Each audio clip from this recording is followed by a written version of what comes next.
Hey everybody, welcome back. Today we've got a very special noise complaints, not because there's not a story already in the news that I want to talk about, but because over the holiday I received a letter from one of you through my new website, which thank you to everyone that has gone and visited that link and checked out the new website. It is a work in progress, but one of you wrote to me through that website, and rather than write back to you, I thought that it would make for a really great video because I think it's a topic that will help a lot of you watching this. So if you'll permit me, I would like to read you the letter and then give you my answer right here on video. So 2 seconds. This letter comes from Samuel P. I'm not going to divulge his last name. But the subject is, could I have some advice as a recovering audiophile? Dear Andrew, my name is Sam. I'm a 24-year-old kid from Salt Lake City, Utah, currently living in St. Louis, Missouri, and I write to you hoping to get advice as a recovering audiophile. I'm a big fan of your channel and your reviews, but more than anything, I'm a fan of your approach to audio. I recently rewatched your noise complaints video where you described yourself as a recovering audiophile, and I wanted to ask you how you've been able to settle into such a peaceful place in the ever-changing and dynamic world of hi-fi. When I first got into hi-fi as a teenager, I was in it purely for the joy of music. I had been, in hindsight, the lucky inheritor of my grandparents' old 3A di capo monitor speakers and had paired them with vintage Luxman receivers that I had found on a local classifieds. But here I go talking about the equipment. Back then, those things didn't matter to me. All that did was what I stumbled into some great sounding stuff that made my music sound like nothing I had ever heard before, and I loved it. My joy was full. When I went off to college, I stumbled into some YouTube reviews, primarily Z Reviews, who ignited a hunger within me for more and better equipment. Although I no longer take his reviews as seriously as I used to, the itch for equipment, and more so, the desire to hear how new things persists.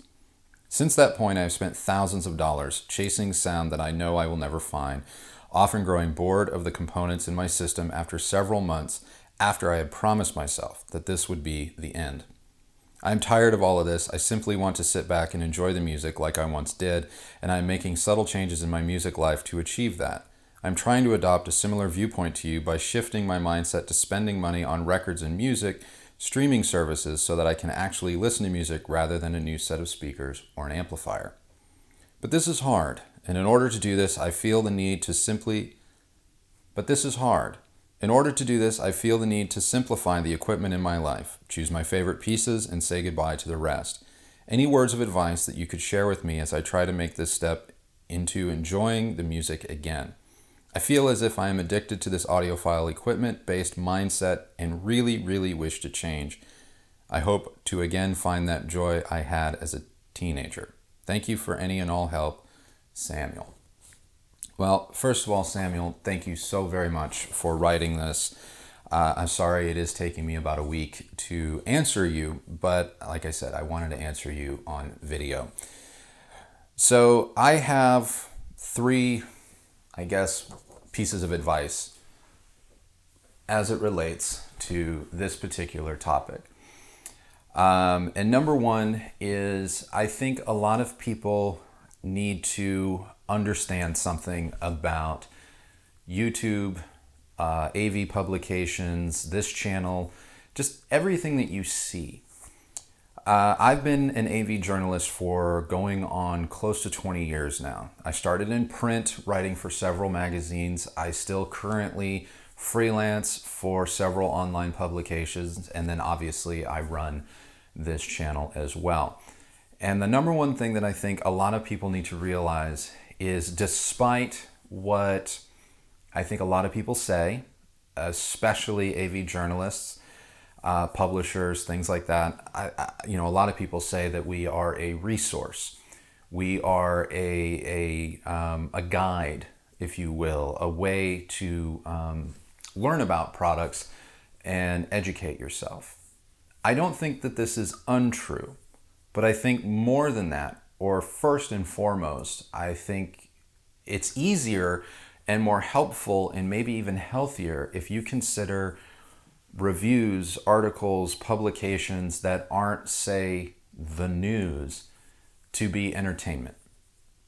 And if you look at it as entertainment, then maybe you can enjoy it as such, as something that enriches your life versus something that compounds a problem or an issue or an anxiety you may have.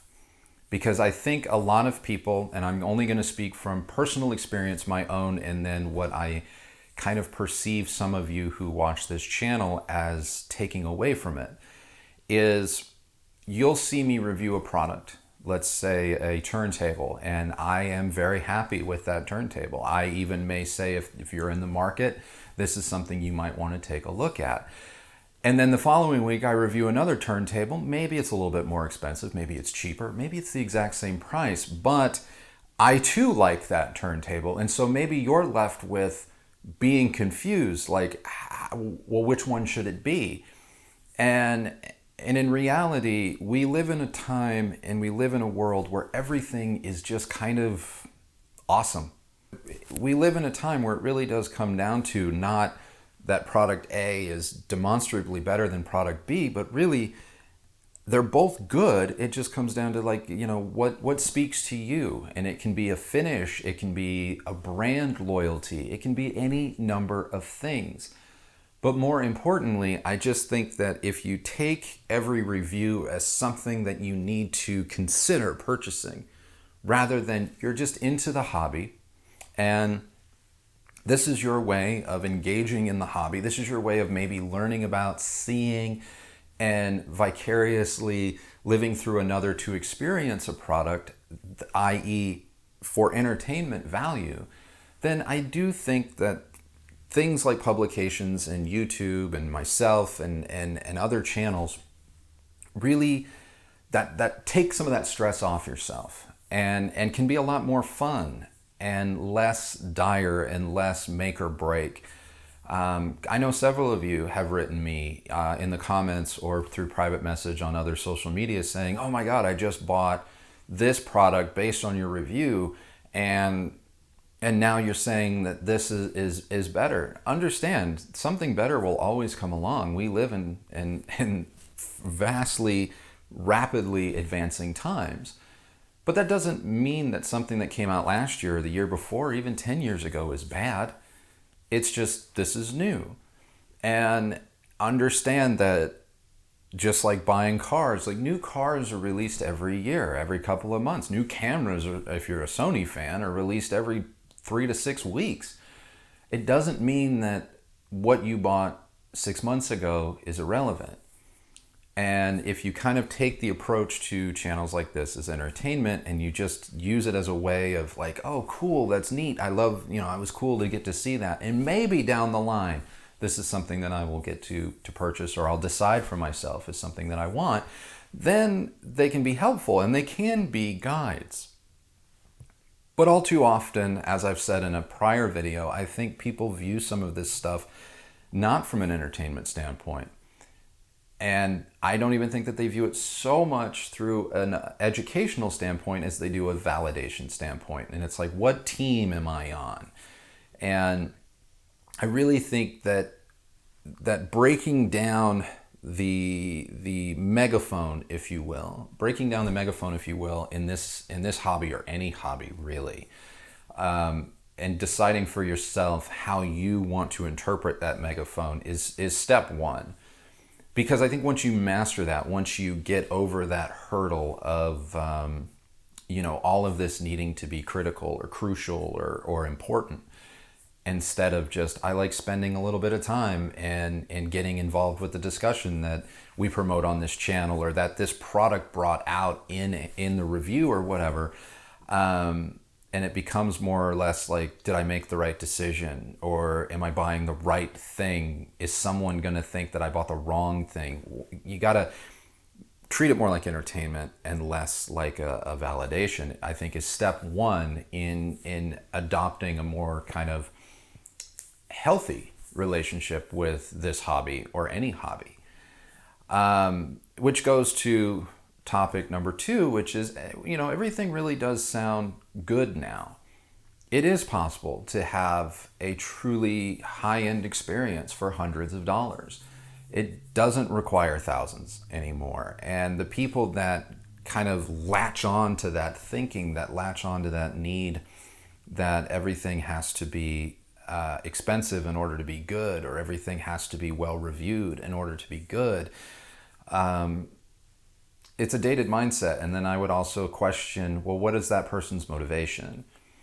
My motivation with this channel is to entertain, inform, and to get people to want to watch and partake and discuss and enrich, and hopefully to grow into topics and ideas and concepts, and maybe even the development of products that are truly unique. So I don't have a vested interest or horse in the race if something's cheap or expensive. I just care if it's good. And I just care if I can understand who the potential customer is and then relay that information to you.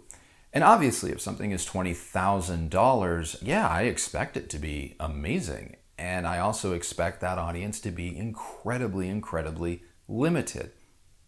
But it doesn't make a $20,000 product any less valid than a $200 one. Sure, a $200 one might be more affordable to more people, but it doesn't mean that a $20,000 product doesn't also have its place. And again, if you take the viewpoint of entertainment over truth,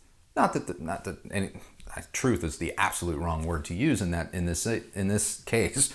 But I think you know what I'm saying is if you take it from an entertainment standpoint or an infotainment standpoint, rather than a what's better, or one has to win, one has to lose, then you too, even if you can never afford a $20,000 product, you too can take something away from a video or a review like that isn't just, well, all of this high-end stuff is snake oil or bad, because it's not. It's to each their own. As for simplifying, I really do think the third ingredient in being a recovering audiophile, and maybe this is the second most, or maybe even the most important, is you have to be honest with yourself. And I know that I've referenced this in other videos, but you have to be honest with yourself and what kind of person and listener you really, really are. Because I really do think that you guys watching this think that I must rack up hours, I'm talking hours, of listening every single day. That I must devote my evenings or some large chunk of time, or I must have the greatest job in the world, and I have a cool job, but I must have the greatest job in the world because all I do all day is listen or watch and evaluate. And this isn't true. I have a life. I have a wife. I have a family.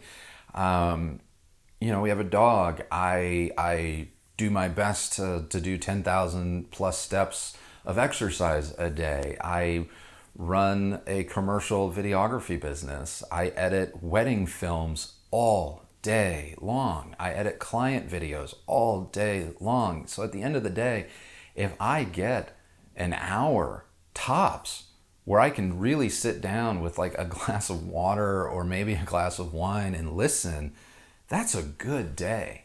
That's a really good day. I spend most of my time listening to Tidal through these Kanto speakers behind me, because this room is where I spend 90% of my time.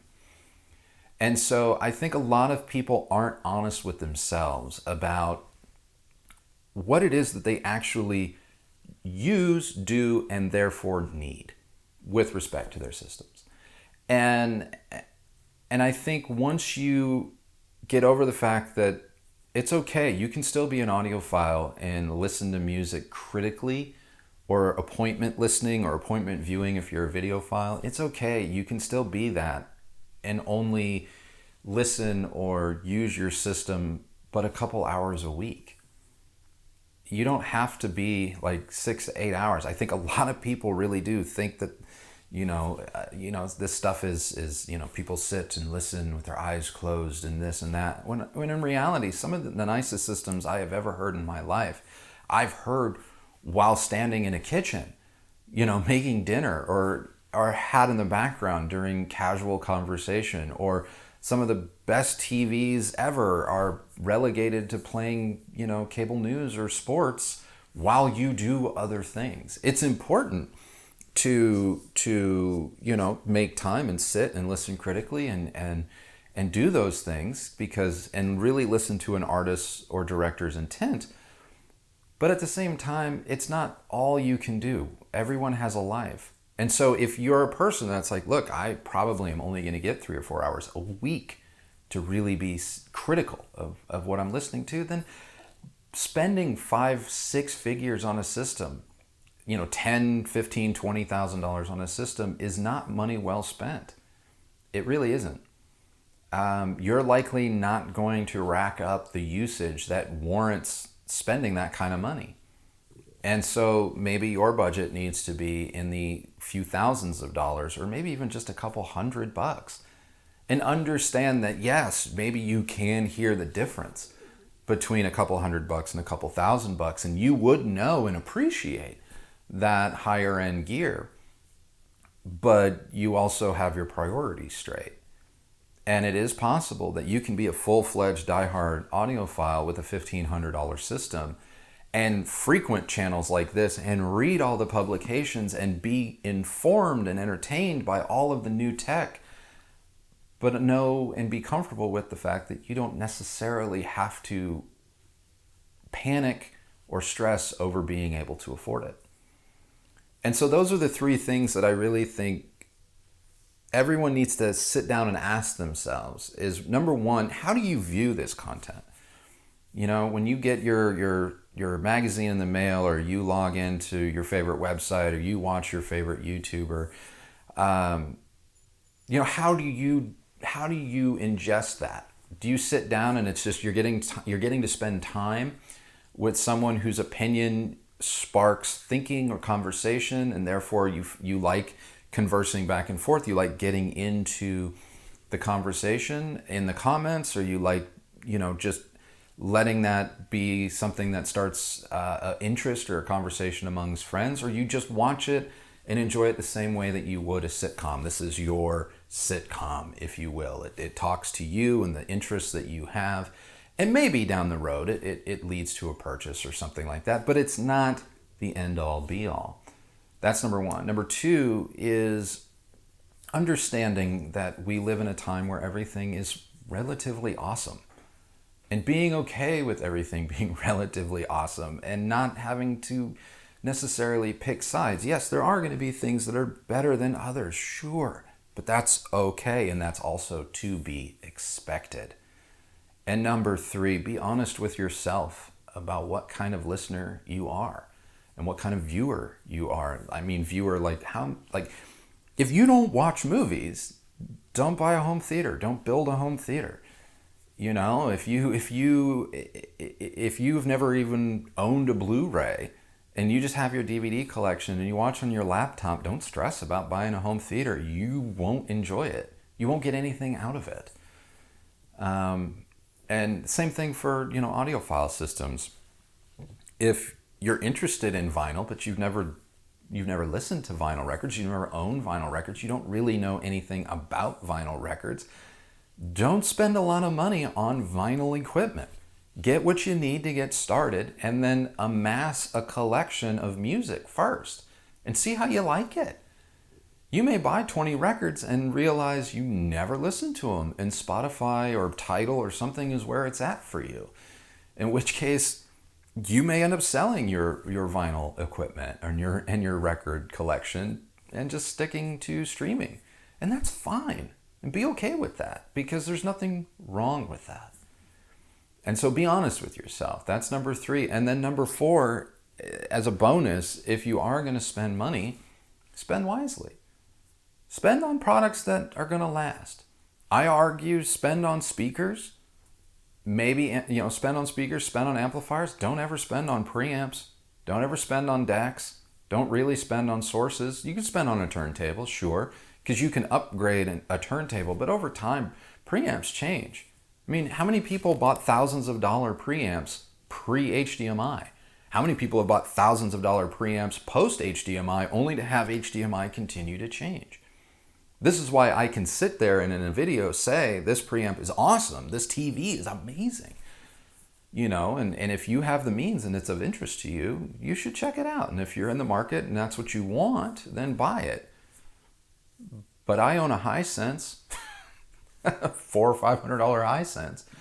I own it because it's good and it measures great and it provides me with what I need. But I also own it because I've had top dollar TVs that are no more than big fancy paperweights now, because technology is always changing. But an amplifier powers power. Speakers, a speaker 20 years ago versus a speaker now. Maybe the speaker now has better materials, but it doesn't mean a speaker that sounded amazing 20 years ago suddenly sounds like garbage today. So yeah, the person that invested in speakers, they're probably going to get the maximum amount of their money's worth, you know, in 2019, having owned them then. Or if you spend money or splurge on speakers today, you're probably going to last you, you know? So that's my advice.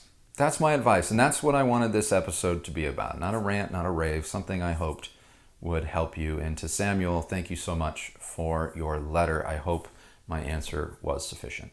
So anyway, guys, I hope you all had a great Thanksgiving. I know we're all gearing up for the holidays, however you choose to celebrate them. So yeah, if there's any other questions, thoughts, you know, topics or something maybe you want me to check out, you can head on over to the website and fill out the contact form yourself and send them. And maybe, who knows, maybe this will become a regular thing where I just answer your mail. And noise complaints will be less about harping on the AV news and more about helping you guys directly. So anyway, thank you guys so very much for watching. Please do like and subscribe if you like what we're doing here and want to continue to see new videos like this and the reviews and whatnot. But remember, we're trying to just be fun and open and light and entertaining and spark conversation and build a community. None of this is that serious. None of this is mission critical, which is why I end every episode with, remember, the only person that has to enjoy the sound of your system is you.